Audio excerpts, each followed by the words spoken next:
Greetings, ladies and gentlemen, and welcome to this latest edition of Tales from Outer Space.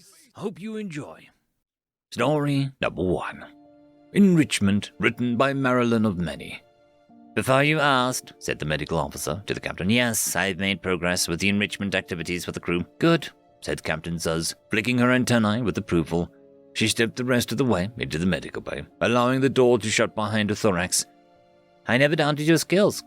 This, just my speed, Dr. E angled his body low, in mock humility, then rose with a laugh when his old friend waved a pincher in dismissal. This was a challenge, but I think that we've got a handle on things for the near future, assuming the wormhole repairs aren't delayed further. There shouldn't be, What have you prepared? Well, bearing in mind that the crew members all have their own methods of keeping themselves entertained, I set out to seek activities that they wouldn't seek out on their own. The doctor's antennae danced as he talked. The Frillians and the strong-arms on board right now are all artistically inclined to some degree, so I gave them permission to paint the cargo bay. Really? The captain held her antennae still. Go on. They'll be making an underwater scene, a joint effort, combining elements of their respective homeworlds. I understand that they're already having a fine time planning how to fit things together. Tentacles and frills, Captain Zuz cocked her head. I'll be curious to see how that turns out. I as well, the doctor agreed. As for the smashers, I've got them set up with a variety of space machine parts, and dared them to make music with them. Have I? Yes, well, it was really only way. We've cleared the storage room, that's reasonably sound-shielded, and set time parameters. They're actually very excited to attempt sounds from other cultures, and it probably won't all be drumming. Good enough. What about the humans? Yes, the humans. Dr. E tapped his pinches together in thought. Our set are an active bunch. One of them actually had an idea for me, and I think that it'll serve them well. A bit rowdy, maybe, but, As if on cue, footsteps and whooping sounded from the hall. Captain Zuz turned just in time to see something whiz past on the floor, followed by 3 loud humans running at top speed. The captain waited for a quiet before speaking. Was that a cleaning robot? Yes, Captain. And, what was on top of it? Beef jerky, Captain. The winner gets to eat it. I see. Zuz turned both eyes back to regard her friend. Is this an established sport in human culture? No. But I understand it appeals to their evolutionary history and hunter instincts. There was a talk of doing a stealth route next. If our ship was larger, they would likely set one of the cleaners on minimal battery and track it across the ship, waiting for it to, get tired. I, see. Zuz gazed out into the hall. Well, they are clearly enriched. I'll give you that. I made sure they program it to stick to the hallways and communal rooms, he said. And out of anywhere particularly breakable. Good. The captain settled his shoulders and lifted a foreleg towards the doorway. A little raucous for a good cause never hurt anyone. Fine work. I'll leave you to finish your shift. I've already finished, the doctor said. And you've forgotten a species. Right. She set her foreleg back down, regarding her friend with suspicion. What do you have in mind? E spread his mandibles in a mesmer version of a grin. Can't have the captain going without enrichment. What is that smile for? E pointed in the direction the humans had gone. Did you see the red cloths tucked into their waistbands? Yes. Why? Doesn't it remind you of a fleeing Farsqueak back home?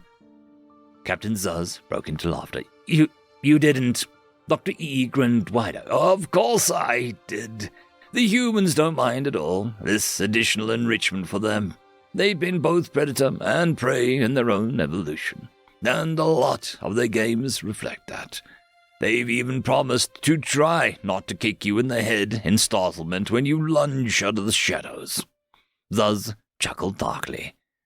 They think they'll actually see me. They do, he said. It's cute, so, care to see if you can get all the first-grade cloths before I do?" He toned down the lights to end-of-shift dimness and gestured towards the door. "We both know you're faster, but I know where they'll be." "You're on." The captain smiled at her friend and then dashed into the hallway on silent feet. The doctor was right after her. He went in the other direction, laughing the quiet laughter of a being whose existence is successfully enriched. End of story. Story number 2. The Human Arsenal, written by Adoic. This was the 4th first contact meeting with the humans. They always followed every single protocol the Council had established for every new species entering the galactic stage, but they constantly failed the military power inspection section. Some of the media outlets stated that it was because the humans just weren't strong enough to stand on their own. As an independent species, they needed a guardian one. Others reported that it was because they were too strong, that they were being identified as a galactic crisis. They were both wrong, but somewhat right. Humans needed guidance in a lot of things, usually in diplomacy, and getting their translators working correctly. The issue the Council was having with the MPI was the fact that the humans refused to inform them what weapons they had. At first, they claimed that they only had magnetic rail-based weaponry. Then it was discovered in a small civilian trading ship that they also had sophisticated energy weapons, much better for smaller ships than carrying ammunition. The second MPI, 5 galactic years later, the humans insisted that railguns and laser weaponry were all they had. But another small civilian ship, an exploration craft, was discovered to be carrying highly developed guided missile technology. After a trade agreement, we discovered that they were so accurate, one could be guided through a gap in a Colina energy shield that opened when the Colina was firing its plasma weaponry.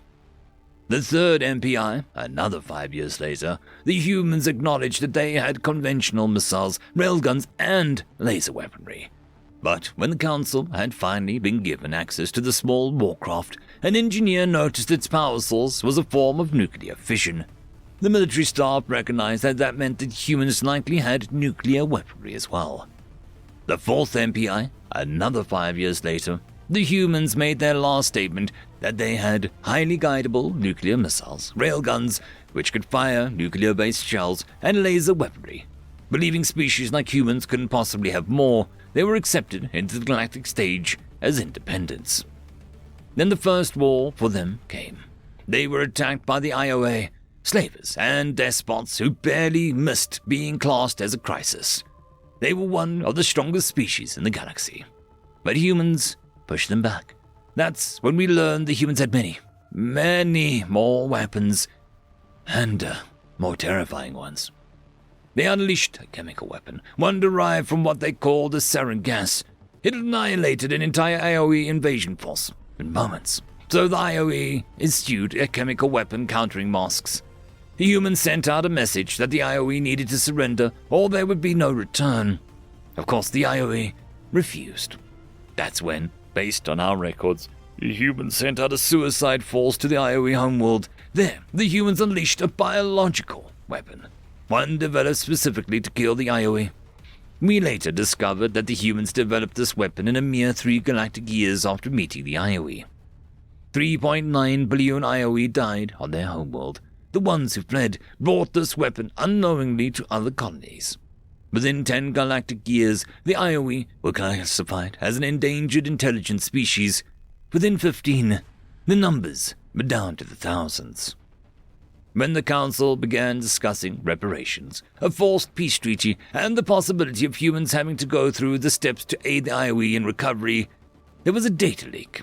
The leak let us know that the humans had weapons of such nature for every single species. They had only been in the galactic stage for 20 years, not even half, barely even a quarter of a human lifespan. What we didn't know at the time was that it was all misunderstood. The humans in the first MPI did only have railgun technology. By the time the second MPI came around, they had mastered the technology of balancing energy outputs to make combat-capable laser weapons to mount on their craft. By the time the third MPI occurred, they were able to make long-range, agile, and accurate missiles based off atmospheric designs.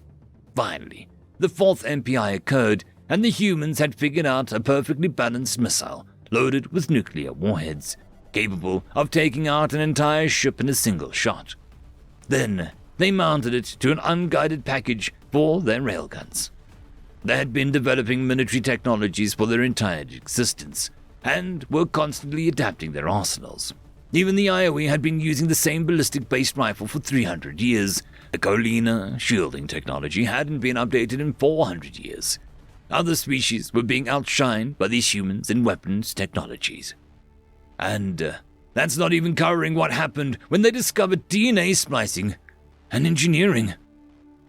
Next article, humans creating animal-human hybrids. End of story. I just quickly want to thank the Tier 5 patrons and channel members, Alithia Barkey, Cam Maxwell, Caspar Arnholtz, Albarden Guster, Arcadian, Lord Azrakal, and Joachim Backer.